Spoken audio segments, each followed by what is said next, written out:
எசாயா 10ஆம் அதிகாரம். அநீதியான சட்டங்களை இயற்றுவோருக்கு ஐயோ கேடு. மக்களை ஒடுக்குகின்ற சட்டங்களை எழுதியவருக்கோ ஐயோ கேடு. அவர்கள் ஏழைகளுக்கு நீதி வழங்காமல் அவர்கள் உரிமையை மறுக்கின்றார்கள். எம் மக்களுள் எளியோரின் உரிமையை அவர்கள் திருடுகின்றார்கள். கைம்பெண்களை கொள்ளை பொருளாய் எண்ணி சூறையாடுகிறார்கள். திக்கற்றோரை இரையாக்கிக் கொள்கின்றார்கள். தண்டனை நாளில் என்ன செய்வீர்கள்? தொலை நாட்டிலிருந்து அழிவாகிய சூறைக்காற்று வரும்போது என்ன ஆவீர்கள்? உதவி நாடி யாரை தேடி ஓடுவீர்கள்? உங்கள் செல்வங்களை எங்கே வைத்துவிட்டு செல்வீர்கள்? கட்டுண்ட கைதிகளிடையே தலை கவிழ்ந்து வருவீர்கள். இல்லையேல் வெட்டுண்டு மடிந்தோரிடையே வீழ்வீர்கள். இதிலெல்லாம் ஆண்டவரின் சீற்றம் தணியவில்லை. ஓங்கிய அவரது சினக்கை இன்னும் மடங்கவில்லை. அசீரிய நாடு சினத்தில் நான் பயன்படுத்தும் கோல் அது. தண்டனை வழங்க நான் ஏந்தும் தடி அது. இறைப்பற்றில்லா நாட்டினருக்கு அந்நாட்டை நான் அனுப்புகிறேன். எனக்கு சினமூட்டின மக்களை நொறுக்க அதற்கு ஆணை கொடுக்கிறேன். அம்மக்களை கொள்ளையிடவும் அவர்கள் பொருளை சூறையாடவும் தெருவில் கிடக்கும் சேற்றை போல அவர்களை மிதித்து போடவும் அதற்கு கட்டளை தருகிறேன். அசீரிய அரசன் நினைப்பதோ வேறு, அவனது உள்ளத்தில் எழும் திட்டங்கள் வேறு. மக்களினங்கள் அழிந்து நாசமாவதை தன் இதயத்தில் எண்ணுகிறான். பல்வேறு இனத்தாரையும் வெட்டி வீழ்த்த அவன் விரும்புகிறான். அவன் இருமாப்புடன் சொல்வதாவது, என் படை தலைவர்கள் ஒவ்வொருவரும் ஓர் அரசர் அல்லவா?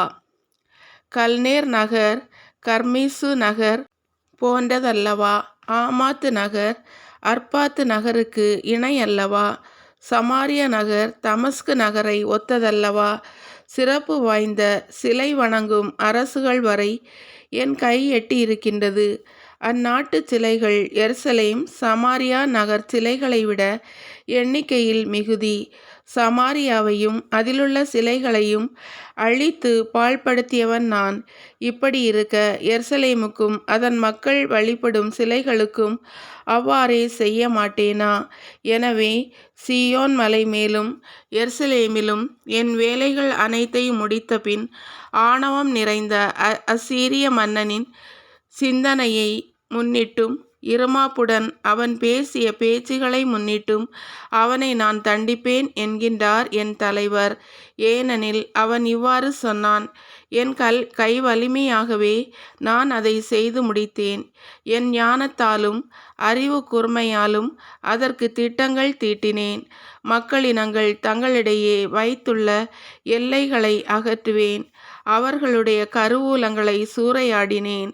அரியணையில் வீற்றிருந்தோரை ஒரு காளை மிதிப்பது போல மிதித்து போட்டேன். குருவி கூட்டை கண்டுபிடிப்பது போல என்னை மக்களினங்களின் செல்வங்களை கண்டு எடுத்து கொண்டது. புறக்கணித்த முட்டைகளை ஒருவன் பொறுக்கி எடுப்பது போல நாடுகள் யாவற்றையும் ஒருங்கே சேர்த்து கொண்டேன். எனக்கெதிராக ஒருவரும் இறக்கை அடிக்கவில்லை, வாய் திறக்கவில்லை, கீச்சென்ற ஒலி எழுப்பவும் இல்லை. வெட்ட பயன்படுத்துகிறவனுக்கு மேலாக கோடாரி தன்னை மேன்மை பாராட்டுவது உண்டா? அறுப்பவனை விட தன்னை சிறப்பு மிக்கவனாக கருத இயலுமா? வாள் தன்னை தாக்கியவனை சுழற்றி வீச கைத்தடியால் கூடுமோ? மரம் அல்லாத மனிதனை தூக்க மரத்தால் ஆன கோலால் இயலுமா? ஆதலால் தலைவராகிய படைகளின் ஆண்டவர் பாழாக்கும் கொள்ளை நோயை அவனுடைய கொழுத்த வீரர்கள் இடையே அனுப்புவார். அவனது மேன்மையின் கீழ் தீ ஒன்றை வைப்பார். அவர் நெருப்பு மூட்டுவார், அது கொழுந்துவிட்டு எரியும்.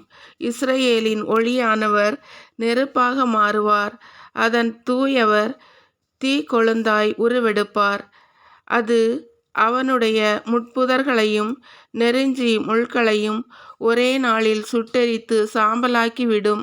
வனப்பு மிக்க அவனுடைய காடுகள், செழிப்பு மிக்க அவனுடைய தோட்டங்கள் யாவும் உள்ளும் புறமும் அழிக்கப்படும். அது நோயாளி ஒருவன் உருக்குலைவதை ஒத்திருக்கும். அவனது காட்டில் மிகச்சில மரங்களே எஞ்சி இருக்கும். ஒரு சிறுவன் கூட அவற்றை எண்ணி எழுதிவிடலாம். அந்நாளில் இஸ்ரவேல் குடும்பத்தாருள் எஞ்சியிருப்போரும் யாக்கோபின் மக்களில் தப்பி பிழைத்தோரும் தங்களை அடித்து நொறுக்கிய நாட்டை இனி சார்ந்திருக்க மாட்டார்கள். மாறாக இஸ்ரவேலின் தூயவருக்கு உண்மையுள்ளவர்களாய் அவரையே சார்ந்திருப்பார்கள். யாக்கோபின் குடும்பத்தாருள் எஞ்சியிருப்போர் சிலர் வலிமை மிக்க இறைவனிடம் திரும்பி வருவர். இஸ்ரவேலே, இப்பொழுது உன் மக்கள் கடற்கரை மணலை போல் இருப்பினும் அவர்களுள் எஞ்சியிருப்போர் திரும்பி வருவர். அழிவு நெருங்கி வந்தாயிற்று, அழிவு வருவது தீர்ப்பாயிற்று. பொங்கி வரும் இறை நீதி இதனால் வெளிப்படும். ஏனெனில் என் தலைவராகிய படைகளின் ஆண்டவர் தாம் ஆணையிட்டபடியே நாடு முழுவதிலும் அழிவை கொண்டு வருவார். என் தலைவராகிய படைகளின் ஆண்டவர் கூறுவது இதுவே: சீயோனில் வாழ்கின்ற என் மக்களே, எகிப்தியர் முன்பு செய்தது போல் அசீரியன் தடியால் உங்களை அடிக்கும் போதும் கோலை உங்களுக்கு எதிராய் ஓங்கும் போதும் நீங்கள் அஞ்சாதீர்கள். ஏனெனில் இன்னும் கொஞ்சம் காலத்திற்குள் உங்கள் மேல் கொண்ட என் கடும் சினம் தணிந்துவிடும். அப்பொழுது அசீரியர்களை அழிக்குமாறு அது திசை திரும்பும்.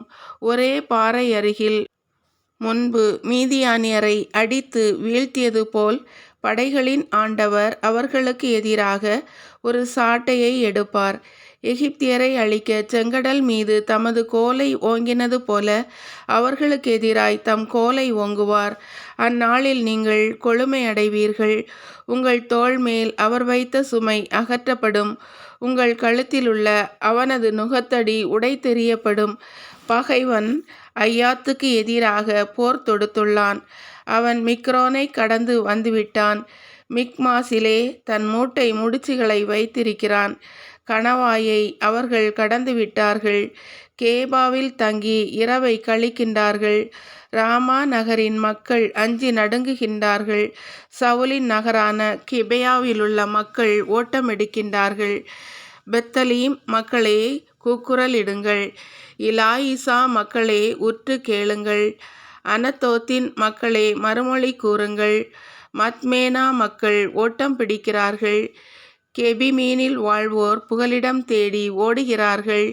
இன்றே அப்பகைவன் நேபு நகரில் தங்குவான். அங்கிருந்து மகள் சீயோனின் மலைக்கும் எருசலேமின் குன்றிற்கும் எதிராக கையை ஓங்கி அசைப்பான். நம் தலைவராகிய படைகளின் ஆண்டவர் அச்சுறுத்தும் ஆற்றலால் கிளைகளை வெட்டி வீழ்த்துவார். உயர்ந்தவற்றின் சிலைகள் துண்டிக்கப்படும். செருக்குற்றவை தாழ்த்தப்படும். நிமிர்ந்து நிற்பவை தரைமட்டமாக்கப்படும். அடர்ந்த காட்டை அவர் கோடரியால் வெட்டி வீழ்த்துவார். லெபனோன் தன் உயர்ந்த மரங்களுடன் தரையிலே சாயும்.